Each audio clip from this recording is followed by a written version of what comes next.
Recently, at the Gerald R. Ford Museum in Grand Rapids, Michigan, a group of famous cartoonists, humorists, and politicians gathered to celebrate America's favorite pastime, laughing at our leaders. The subject was humor and the presidency. No.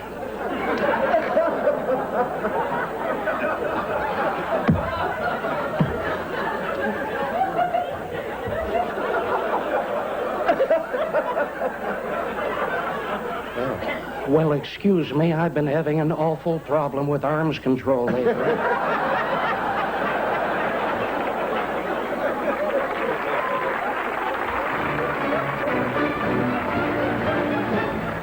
Tonight, humor and the presidency. We'll take a look at the funny side of American politics with some of Washington's wittiest cartoonists, commentators, and comedians. Some of the distinguished guests were Art Buchwald, Chevy Chase, Robert Klein, Pat Polson, Susan Ford, Mark Russell, Mort Saul, Chip O'Neill, and Mrs. Betty Ford. The event began early in the morning as some of our participants prepared to appear on the Today Show and Good Morning America. Neither show will ever be the same. Where's that extension I had? Yes, sir, I can hear you. This coffee is good. Come on now, get it right. 1, 2, 3, 4, 8, 10. Okay. I hear you very well. Aren't you going to ask me to count? Don't you think I can? We have to take a drug test before we do the show. David will ask you the first question. All right. You'll be on camera 1. Let me go work on it. I'll answer it for you. I got to work on it. The odd couple of Felix and Oscar pales by comparison in the matchup of our next guest. Gentlemen, good morning. Good morning, Brian. Morning. Former President Ford, how serious is this supposed to be? Not at all. Ask Chevy. It's a ball. What are the limits of making fun of a president? I don't know. I think that it's all a question of perspective, and now it's a little retrospect, but I think that it's a question of individual taste. Obviously, I didn't have a heck of a lot of it back then, but... We have it on very good authority, Mr. President, that this conference you're having on humor in Grand Rapids is really a very shrewd telephone. We plan those things, David. That's Nixon calling to thank you. We're starting early. Actually, the office is still bugged. Here's a phone call.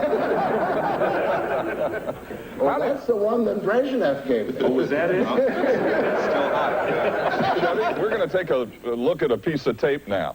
This is you. This is you with Ron Nessen on Saturday Night Live, and it might have something to do with the gentleman on your left. All right, here we go. Well, now, Ron, I can take a joke just so far. But I won't have this high office ridiculed. I won't be stumbling around and fooling around. Making a basic fool of myself for some comedy night. Late night comedy. I don't need to prove that I can fall down like Chevy Chase or be an athlete. Everybody knows I'm an athlete, Ron.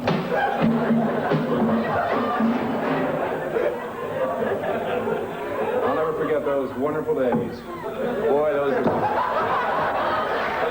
Could you apologize here now. That's my question to you, Chevy. Just how embarrassed are you to sit there next to that man when he was trying to save the world from nuclear destruction and you were off doing that on TV? By golly. I'm going to be here for a couple of weeks getting over that.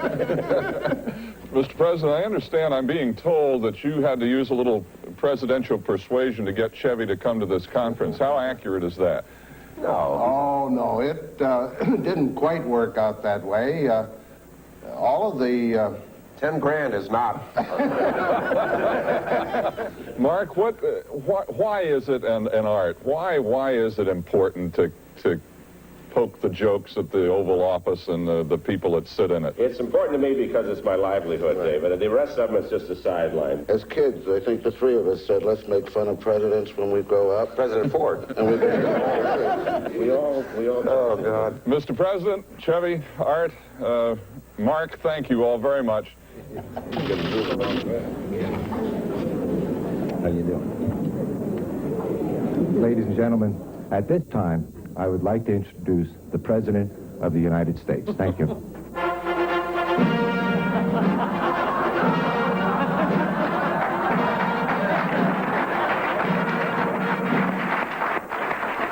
President Ford. Betty, how are you? Susan. God bless you all. It's certainly good to be here in the...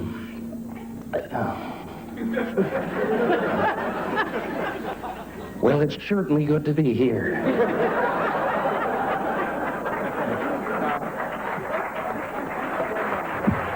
I just spoke with George Schultz. I gave him a full briefing before...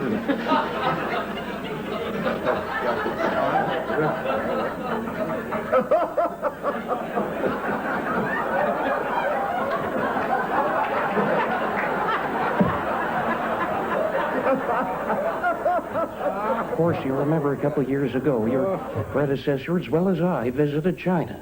And they're very friendly to us as well. And you folks probably, especially in the press corps, you probably think I don't even know which China we went to. Well, I do.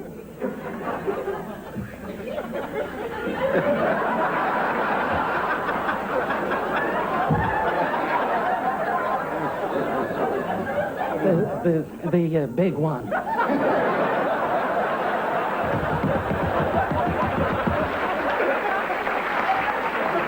People ask me, will I run again in 1988? Well, I haven't decided yet whether or not there'll be a 1988.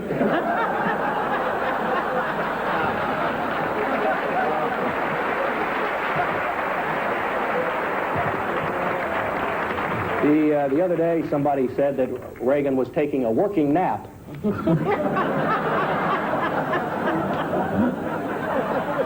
Attending the Gerald Ford Symposium on Humor in the Presidency is sort of like attending the Ayatollah Khomeini Symposium on the Sexual Revolution.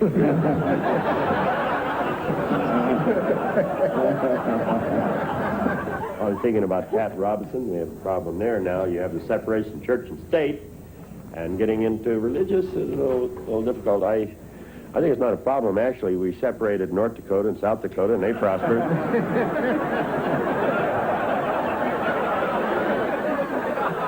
We separated Sonny and Cher prospered. I was lying awake last night trying to think of two things. One, something funny that Nixon had said, and two, something funny that Jimmy Carter had said. I failed in both cases. Grover Cleveland, speaking at the Columbia University commencement, mouthed this immortal line: "No sensible and responsible woman will ever want the vote."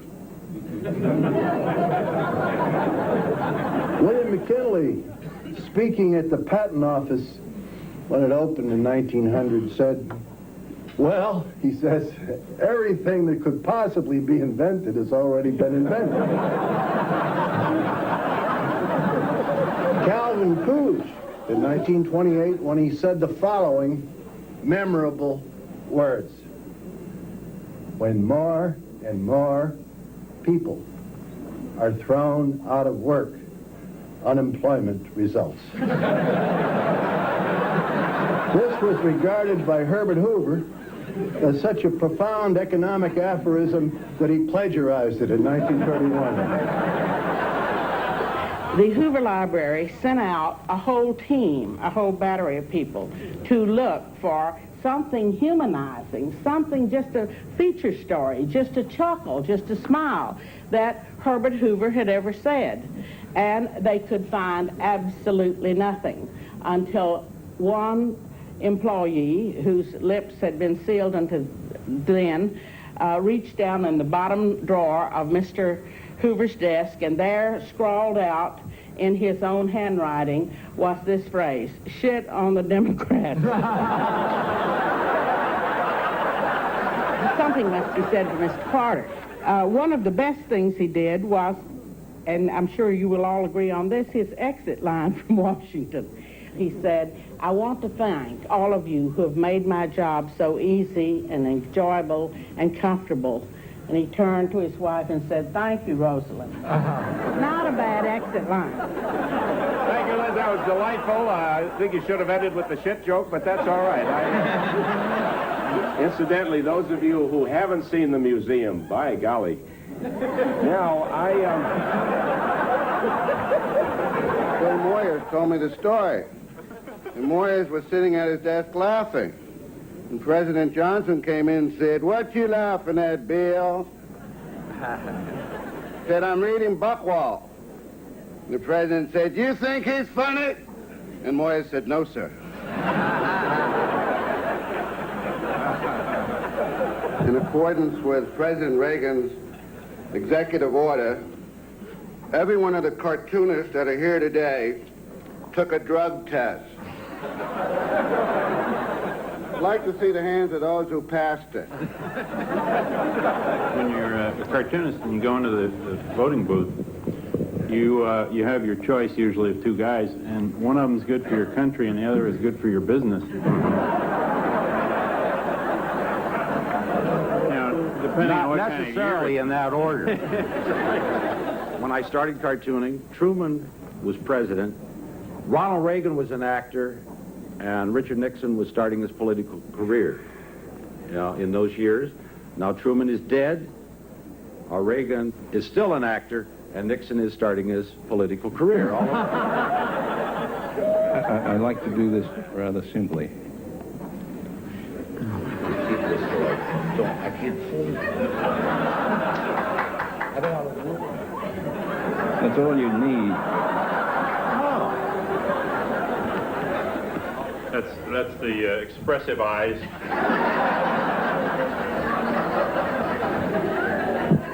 Always identified if you had any difficulty by adding a Band-Aid.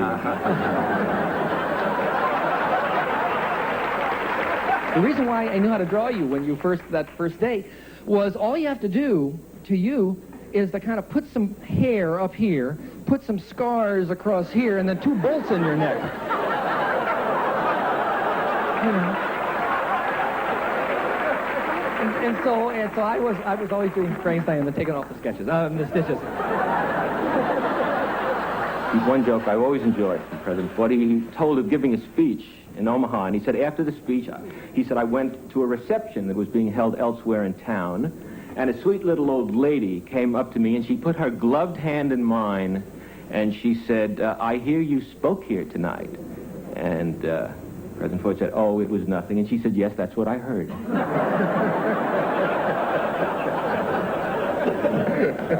I want it clearly understood that I was with the president in the car when he was racing to the airport, and 5 young kids crashed into the side of the presidential limousine.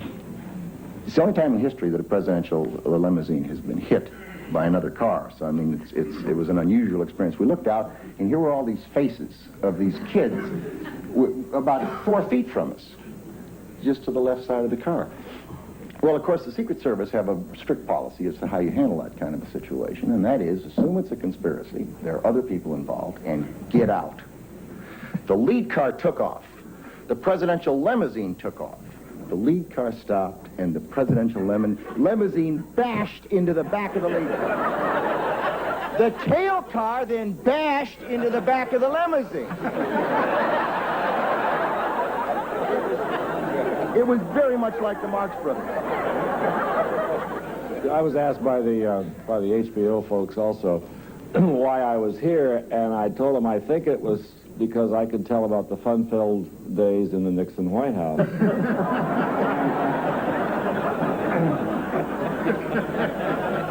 And his wonderful jowls, these fabulous jowls. A lot of people think this is where he hid the tape, you know.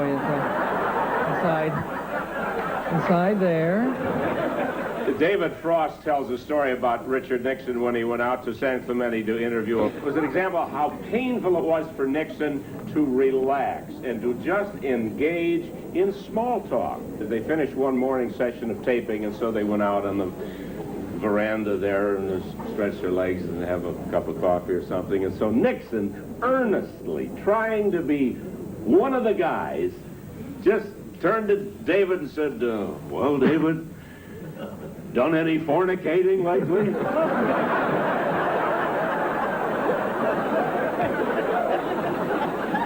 Was it not Nixon who said solutions are not the answer? When President Ford went to Helsinki and Secretary Kissinger went along, I was there and I told him, and I said, you know, well, Mr. Nissen and Mr. Hartman has passed on reports that you are not long for your job. You're an honorable journalist. One does such things. And Kissinger looked at me and he said, He said, don't tell me that. He said, look, Cass. He said, after 4 years of Haldeman and Ehrlichman, I'm going to worry about Nissen and Hartman? Let me tell you what the motto of reporters in Washington is, that if you don't have anything nice to say, let's hear it. I thought Carter was making a lot of non-truths or lies during the campaign. So I wanted to show that. But he was a born-again Christian, so they don't lie, you know. So I drew a picture of George Washington saying, I cannot tell a lie, and Nixon saying, I cannot tell the truth, and Jimmy Carter saying, I cannot tell the difference.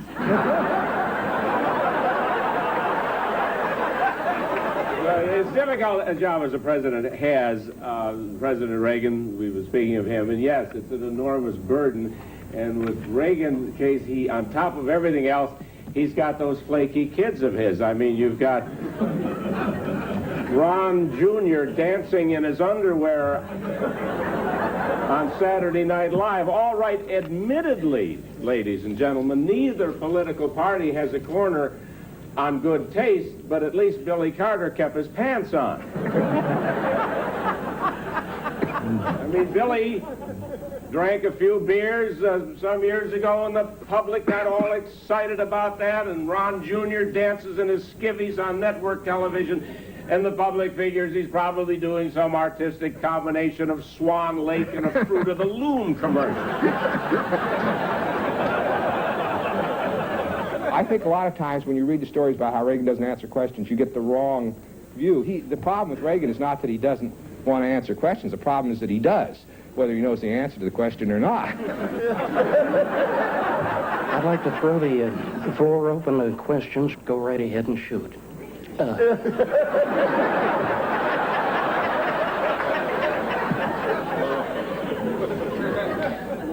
Yes? Mr. President, do you think selling arms to Iran was a mistake?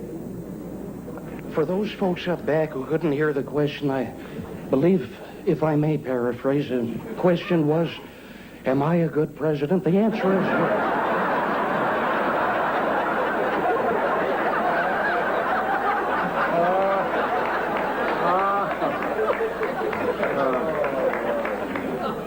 yes. Next question, please.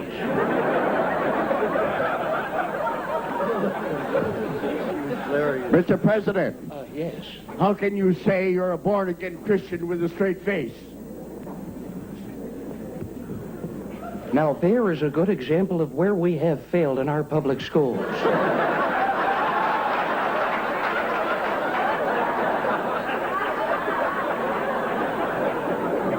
One last question. Yes, Mrs. Ford. Tell us how Nancy is and say hello for us. I will certainly say hello to Nancy. She sends her regards. She knew that I was coming. And Nancy and I, we've been very happy together. She's always looking up at me with those adoring eyes of hers. Well, all right, she is starting to give me the creeps. Americans have always enjoyed making fun of our presidents. And occasionally, our presidents have enjoyed making fun of themselves. One of these fun lovers was Harry S. Truman. Mr. Keltenborn was saying, while the president is a million votes ahead in the popular vote, we have yet to hear.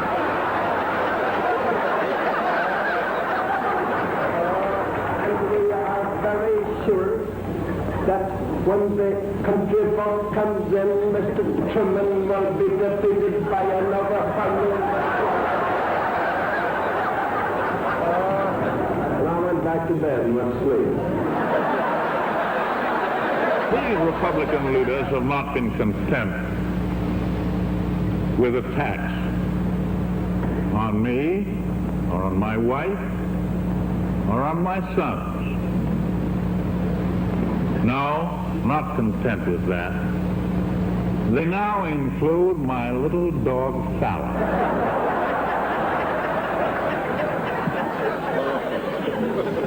The American people have respect for privacy only on two occasions.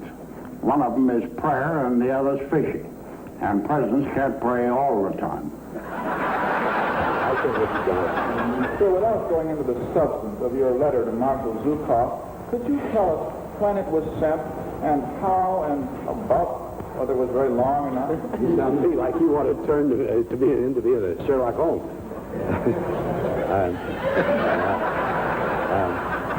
I did show my scar.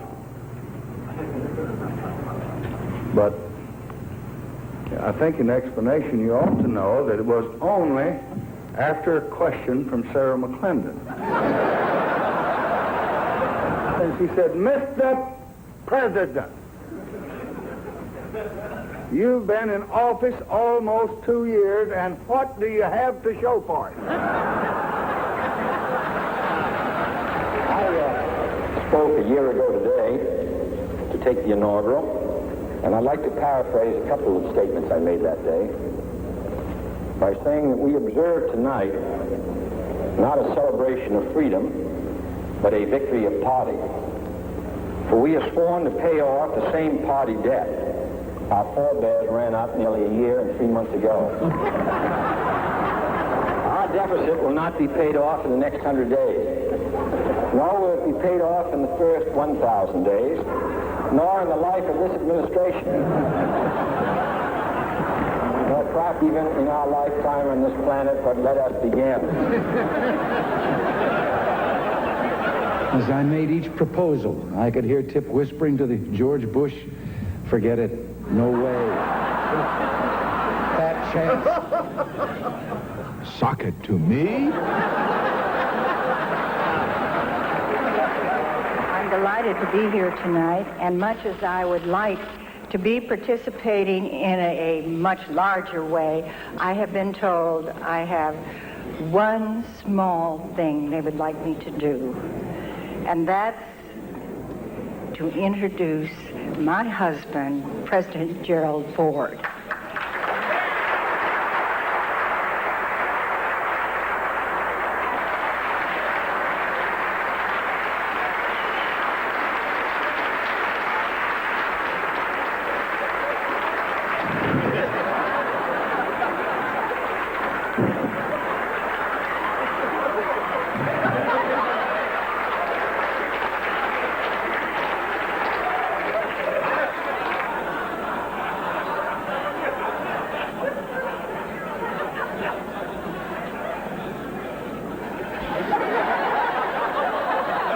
Thank you very much.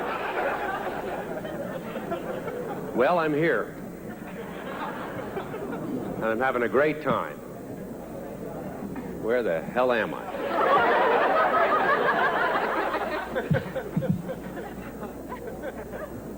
I do hope that, whoop! No problem, fine. Absolutely fine. No problem there. I hope that everybody... That's enough.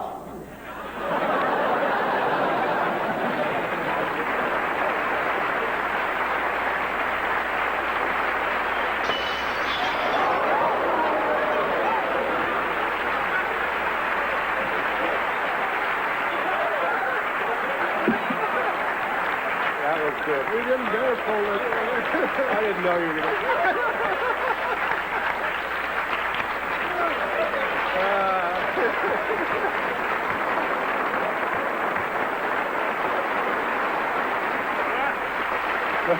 He's one of the few guys that I know that you got a job for. He's been working on you for 10 years. And you've been doing his act on the golf course. Jerry and I have been friends for so many years, and I could say so many great things about him. As a matter of fact, he's one of the great Americans of all time. And The right audience to say that. you know, in Washington, we always say, how's everything going today? Fine. We have a social event tonight, 6 o'clock. We're all buddies after 6 o'clock. Democrat, Republican, but Jerry, with you, there's no time clock. God bless Thank you you. all. Thanks, pal. Thank you. We did that on purpose.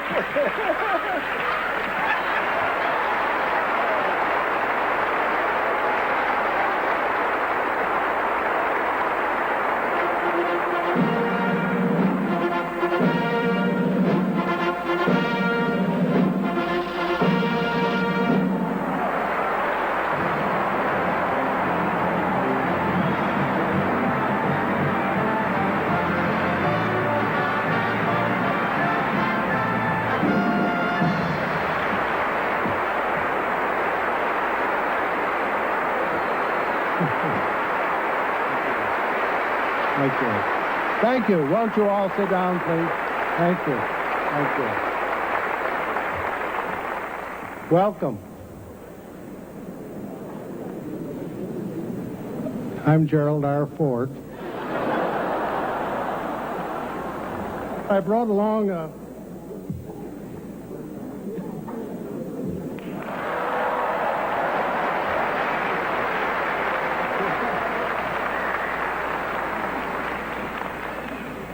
Bob Hope couldn't be here.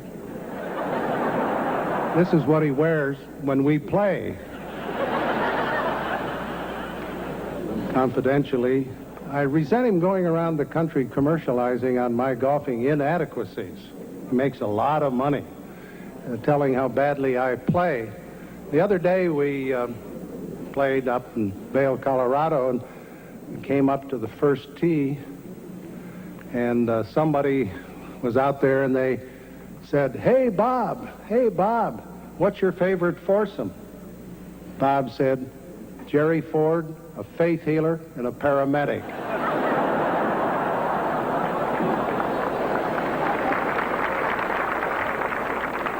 I do want to welcome all of you to the show here tonight, The Humor and the Presidency. Anyone who doubts that political humor is alive and well, and living in this country, has only to see our first guest, one of the most entertaining and one of the new generation of troublemakers, Mr. Robert Klein. Bob?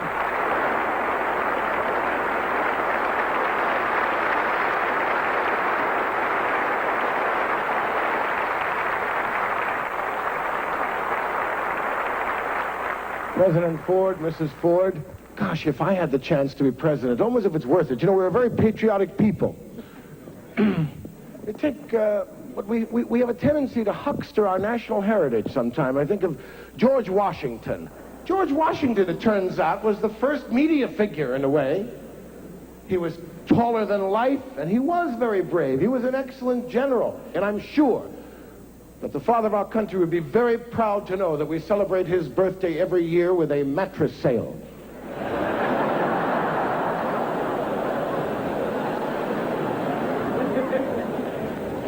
Used car dealers. I'm Bill Duncan with Bill Duncan Dodge, and I got vans for $99.99, right, George? And some poor actor's getting $90 with a bad wig and a hatchet. Oh, that's right, Bill. I'm chopping down those prices. A veritable cherry tree of savings right here at Bill Duncan. How about you, Honest Abe? Me too. I mean, take this glorious gentleman. The Civil War, truly a horrific conflagration. You hear The Civil War. Brother against brother. American against American. The bloodiest conflagration ever fought on our own soil. And capture it all in this Civil War chess set.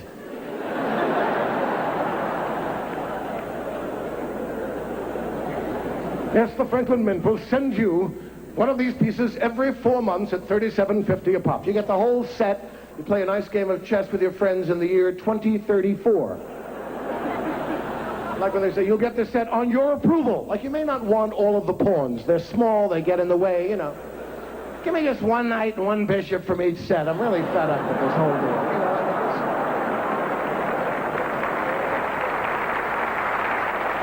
and so we have lots of people for you tonight to make you laugh. So I thought we'd just get on with it and begin. Art Buchwald has the uncanny, what should we say, I guess ability to take bad news and in the most disarming way show us that it is actually much worse than we thought. He is the Dean of Political Humor. Will you welcome Mr. Art Buchwald? Art?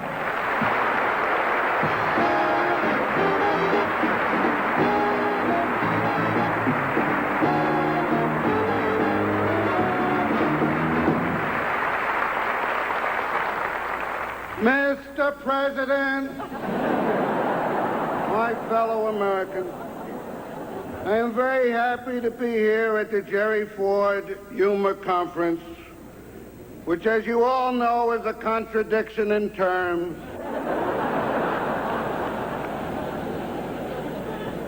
Now, the question we are trying to answer this week is, are American presidents providing us with enough humor so we can make a living? Or as Mike Deaver put it, ask not what you can do for your country.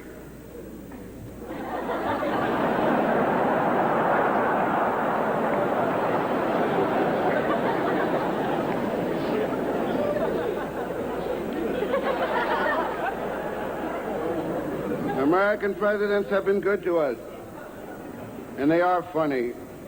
Just when you think there is nothing to write about, Nixon says, "I am not a crook."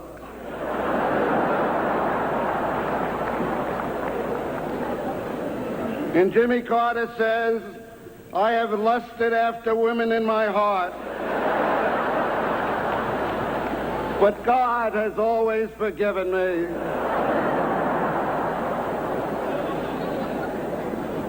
And President Reagan said, "I have just taken a urinalysis test.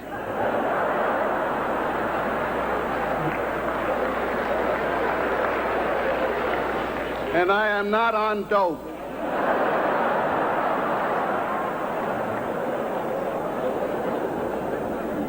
Even you, President Ford, have come to us in our blackest hours. Just when everyone was getting bored with your election campaign, you announced, "I'm going to free the Polish people prematurely."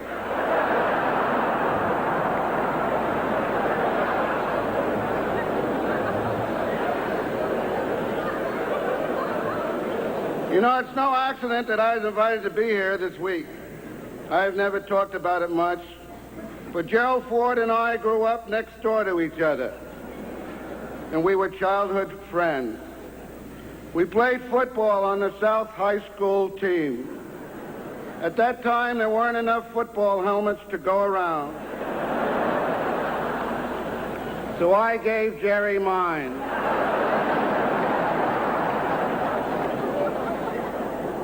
Despite all the stories you have read, it was I and not Gerald Ford who played without a helmet. I remember one day after practice, when we were sitting on the banks of the Grand,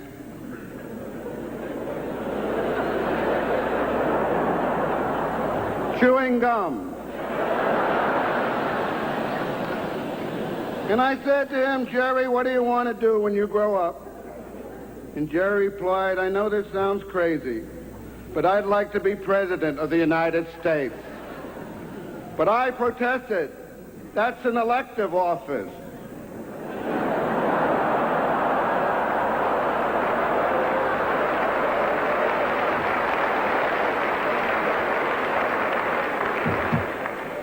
said, this is the way I've got it figured out.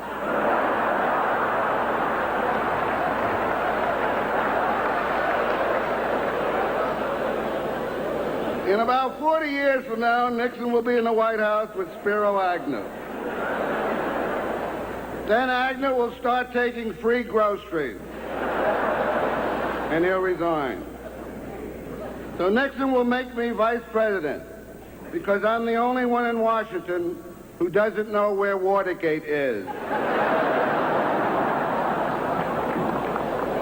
I said, that's vice president. You said you want to be president.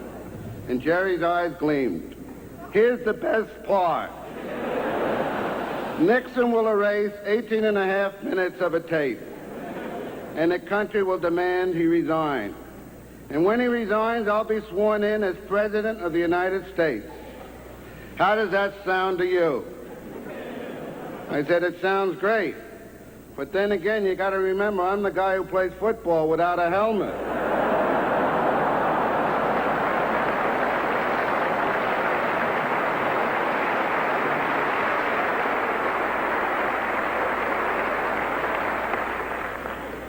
Well, as you remember, President Ford lost to Jimmy Carter. But Ford's loss was the humorous gain. Carter wasn't too bad. For one thing, Carter had one of the most fascinating families in history. And I wrote at the time that if you went to a Hollywood producer and said, I have this great idea for a TV series. You have this president of the United States who used to be a peanut farmer. And then he became a submarine commander. And he had a mother who was in the Peace Corps. And his brother drank beer and owned a gas station.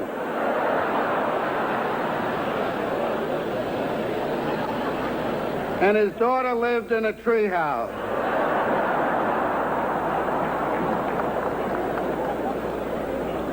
And one sister was a preacher, and the other was a faith healer. Do you know what that producer would say? Get rid of the faith healer.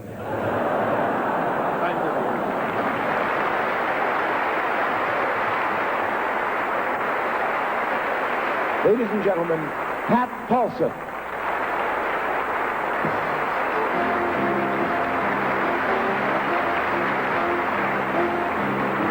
Pat Paulson.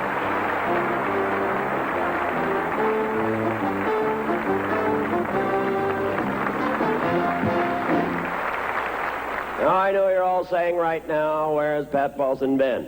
The rest of you are saying, who the hell is Pat Paulson? 1972, I lost the presidential election to Richard Nixon. That's when you people thought that he would make a better president than me. Here's the man.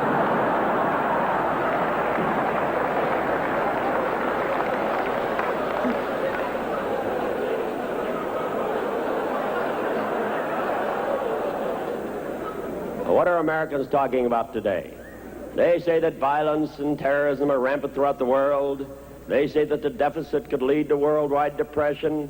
They say that the nuclear arms race could lead to the destruction of all mankind. Picky, picky, picky. Now, I realize any statements I make here tonight in Grand Rapids will have an immediate impact on international relations and the American economy. Therefore, I must choose my words carefully in order to avoid any negative interpretation. Among politicians, this is a tactic known as lying.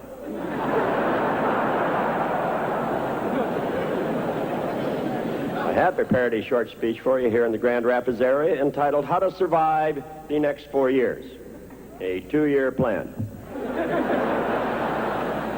Now, where did our troubles start? They started in the 70s with Nixon. Now, I called the former president when he was in the White House. Well, I didn't call him, actually. What I did, I rented a room at the Watergate and spoke into the urinal.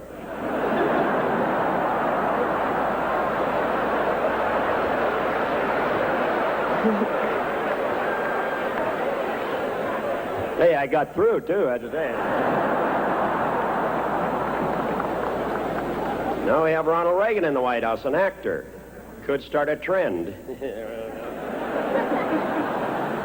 Oh, I like Nancy Reagan. Every day she sends a wire to Jane Wyman that says, na, na, na, na, na, na.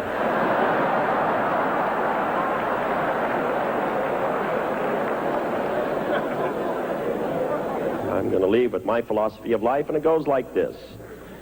Well, the wind blew and the crap flew, and you're only here for a day or two.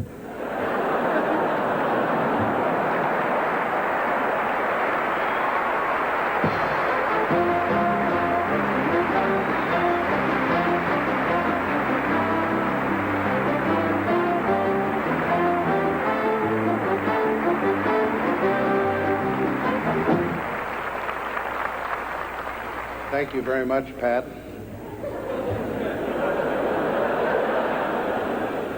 Political humor has always been part of our culture, to challenge the self-righteous and to ridicule the unjust. No one has, since Mark Twain at least, been more criticized for doing that job more brilliantly than Mort Saul. Mort, will you join us?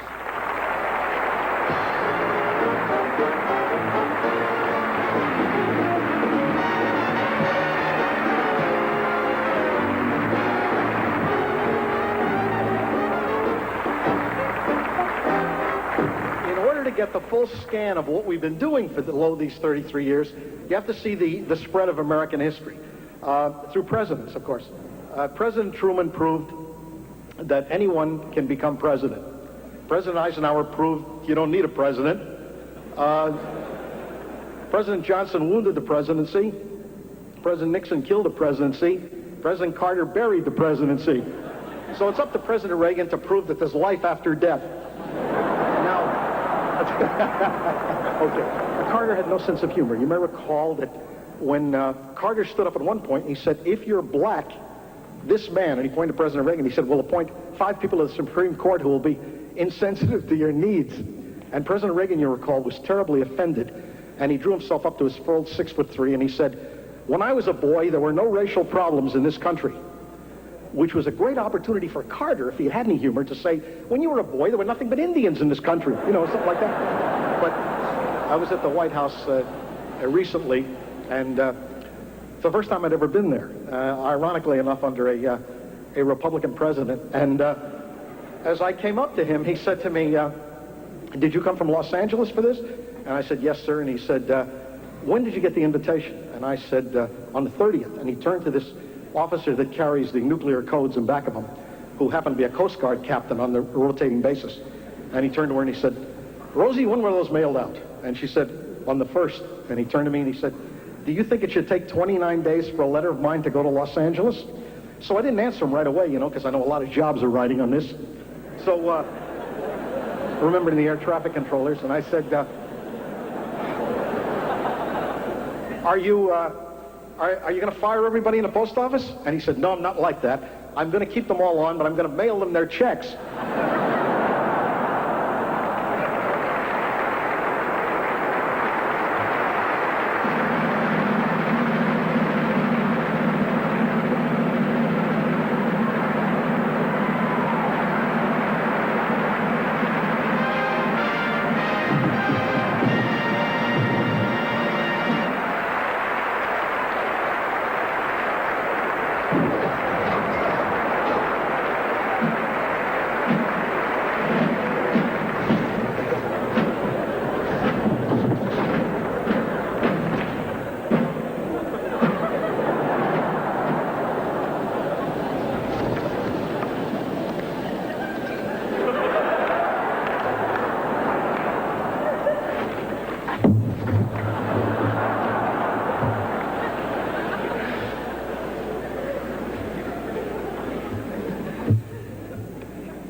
Good evening. My name is...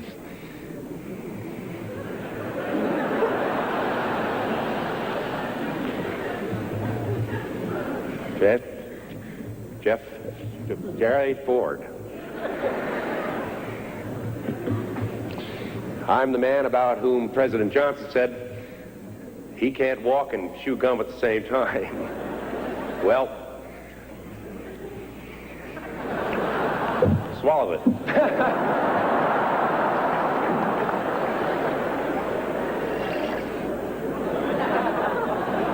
get so dry. There's the gum.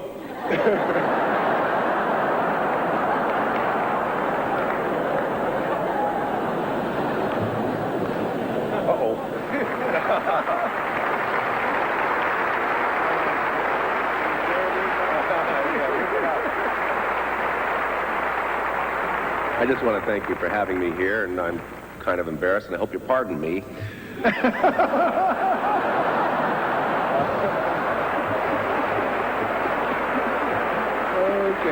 All right. Thanks very much, Chevy. What do you say, fellas? What do you say, fellas? I got to catch a plane. Gee, I'm delighted being here. My name is Tip O'Neill, and I'm from Boston.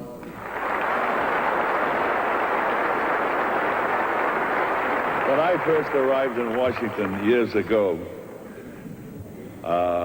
there was a little place called the Carol Arms. And there was a young fellow that was a great entertainer. We used to go in there and you could get a beer for 15 cents and listen to him play the piano. Let me present to you one of the greats in the stage of today, the idol of the college students of America, the famous Mark Russell.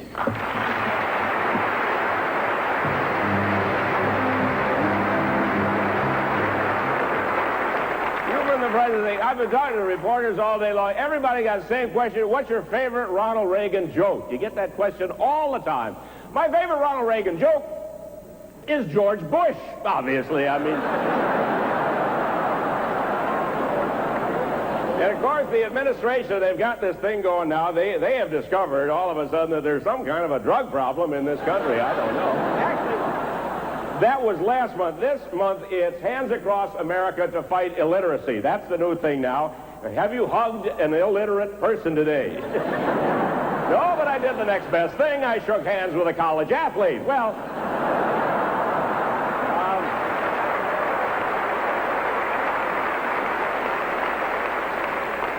But, as you know, in fact, it's already been mentioned that the president did, in fact, himself submit to a urinalysis. There he goes again. Well, tinkle, tinkle, George and Ron, just to see what drugs they're on. Symbolism just for show. Who finished first? I think I know. I'm in charge, said George. What luck? Because the Gipper zipper stuck. No, it's all right. Sorry. I collect stories like when the United States Senate last year voted to cut off the funds for the Library of Congress to be used for printing Playboy magazine in Braille. Do you remember that? I heard about that. I thought, leadership at last from our fearless lawmakers, right? What to do about pornography? Take it away from blind people. Yes, that makes sense to me. Well, in all fairness, the next day they voted to put the money back because they realized what a dumb thing they were doing. If you think about it, I mean, they were attempting to take Playboy away from the only people who read the articles. That was about the same time, during Statue of Liberty Week, that the Supreme Court ruled that homosexuality is a crime, right? Give me you're tired, you're poor, you're straight. Now, the fact is, we don't know how our founding forepersons felt about this problem. I mean, we don't know. Did Patrick Henry ever say, I know not what course all this may take, but as for me, give me liberty or give me Fred? We don't know. I think I'm safe in saying that we never had a president who was gay. Several of them bordered on the jovial, however, but so far we know this about the 1988 race. Teddy Kennedy said he's not going to run. Now, if we can get George Bush to do the same thing, that will probably narrow it down to Jack Kemp versus Gary Hart. which should go a long way toward restoring public apathy to its rightful place in this country. So we have all of these people running now. Pat Robertson, I call him the dark horse of the apocalypse. I remember... That's right, so here we Give me that electronic religion, give me that electronic religion, give me that electronic religion. At the altar of TV is good enough for Jerry Falwell, good enough for Jimmy Swaggart. In the words of old Pat Robertson, for salvation, vote for me. Put your faith in television and the preachers to be seen. When we get to heaven, St. Peter will say, just how big was your screen? I got TV in my bedroom, in my bathroom, there's one there. I got TV sets all over the house, now God is everywhere. They got TV up in heaven, and I know that down below is the dirty channel of the devil. They call it HBO. My antenna is rotating. Pat Robertson's coming in clear, saying put the money in the envelope. Election time draws near. I get religion via satellite. It's high-tech piety. The bigger the dish upon my roof, the nearer my God to thee.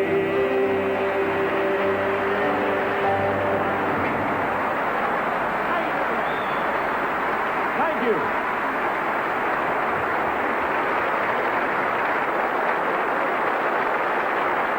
Ladies and gentlemen, President Ford did a lot for his country, but he was not alone. Let's face it, he had his cabinet, the Senate, and the House of Representatives. In spite of all of them, he was still able to do a great deal for his country because he had a secret weapon. His running mate was one of the most unique personalities in American politics. His running mate was fiercely independent, passionately committed, and loved by everybody. I'm talking about the boss, Mrs. Betty Ford.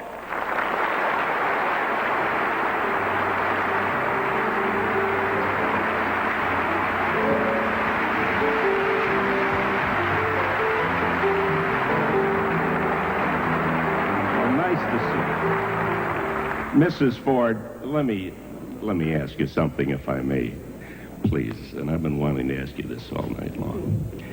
Now, we've had a lot of fun tonight at your husband's expense, and you can tell me this. Now, we're alone. When Jerry Ford comes home at night, and now this is kind of personal now. I mean, I'm referring to pillow talk. When he comes home and there's just the two of you, and it's at night, and he walks in and takes off his helmet.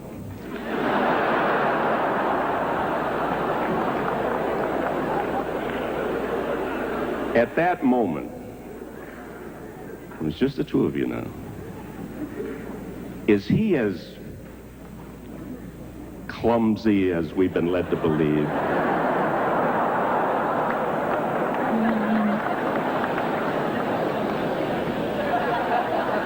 You know, we've got 4 beautiful children. Now, that's why we love... May I do something? And I've been wanting to do this for a long time. Now that I have you here, because that's why we love you. Once in love with Betty. Always in love with Betty. Ever and ever fascinated by her. Set your heart on fire, you see. Once in love. Oh, yes, sir. If anybody's going to sing to Betty, I'm going to sing to Betty.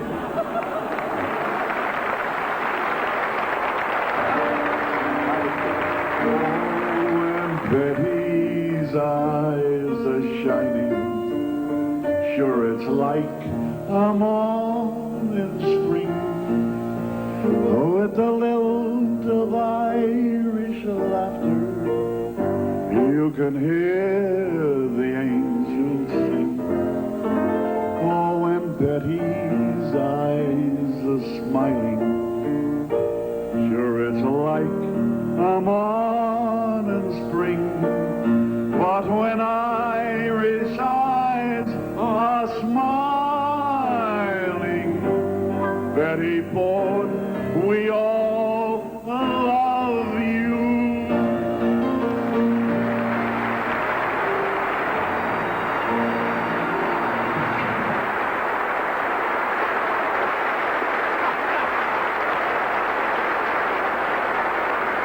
Is it my turn to come out now? Wasn't that wonderful?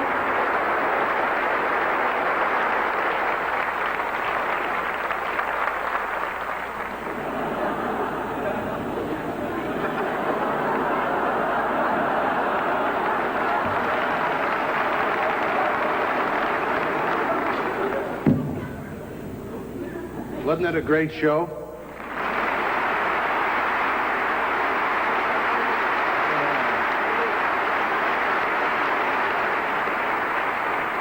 I don't think I've ever laughed as hard or as long.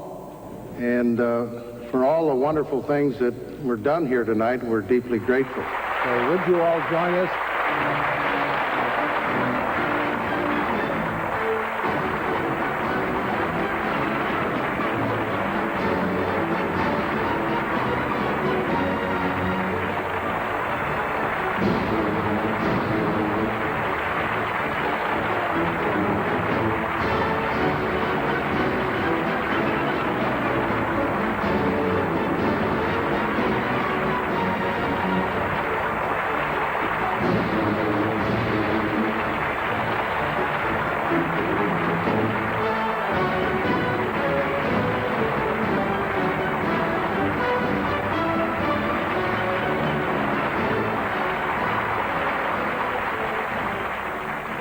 Funny. That reminds me, in fact, of a picture I made once. I remember that Jimmy Stewart was at Paramount at the time, and